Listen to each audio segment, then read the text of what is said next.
number 25-0620, people of the state of Michigan versus Charla Pendergrass. Appearances for the record, please, councilors.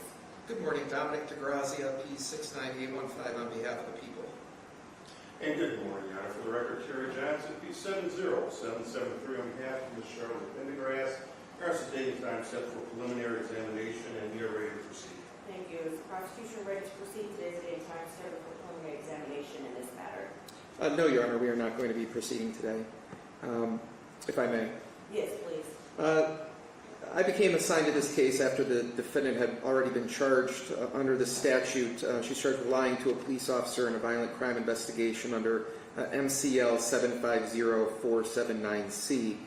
I had earlier requested that the court adjourn this preliminary exam because one of the witnesses was unavailable. At that time, Mr. Johnson raised this issue of whether an agent of the Federal Bureau of Investigation was a peace officer under the statute. So since that time, I have done some research. I've consulted with other prosecutors in our office. It's alleged that the defendant made these false statements to two special agents from the FBI. I've communicated with them. Neither one of them were ever licensed as a police officer in the state of Michigan. There were no other law enforcement agents present when this interaction occurred.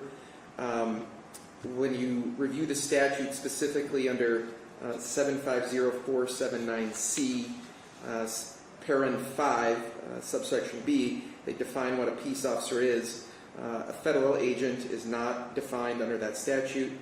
There are some statutes that would permit a federal agent to be authorized to be a police officer, but however, with the way the legislature wrote this statute, I don't believe that trying to proceed under that theory would survive appellate review. So with that, Your Honor, I don't believe we're going to be able to proceed. I don't think we could establish the elements of the crime at the preliminary exam, so therefore I'm moving to dismiss this case without prejudice. Thank you. Any objection from the defense? No, Your Honor. Your Honor, I appreciate Mr. DeGrazia's recitation. Again, this was talked about at the last hearing, and I appreciate his office doing the right thing here. So I have no objection of dismissing. Matter of fact, I would just ask with prejudice, Your Honor, simply because obviously there's no way with the federal agent, but I'll leave that to the court's discretion. The court was aware of the argument as it was raised at the last session that we were here. The court there also looked at the statute. Based on the information that's given from the prosecution, the court will dismiss this matter against Ms. Pendergrass. Ms. Pendergrass, please stand. You're okay. The court does dismiss this matter, but it will be without prejudice. Charges are dismissed against you.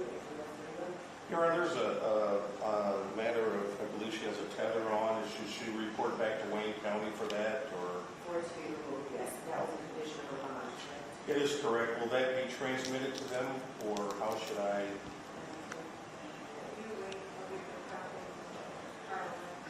That's fine. Thank you. Thank you. Thank you, Your Honor. You and your staff have a great day. Thank